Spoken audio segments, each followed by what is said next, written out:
विकास का वादा करके सत्ता पर आए पार्टी बीजेपी के लिए आज 2026 में भी धर्म के नाम पर विभाजन कराना ही सबसे बड़ा हथियार बन चुका है। मुख्य मुद्दों से भटकाकर भावनात्मक विषयों को बार बार हवा देना मानो बीजेपी के अघोषित घोषणा पत्र का हिस्सा बन चुका है।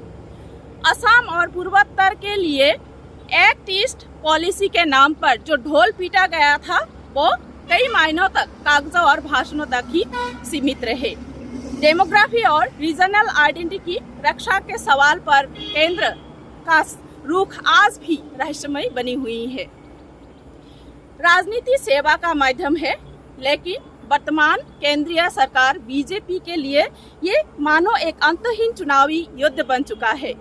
जनता की भावना को पूंजी बनाकर सत्ता पर काबिज होना ही यदि अंतिम लक्ष्य है तो लोकतंत्र का भविष्य अंधकार है। उम्मीद करती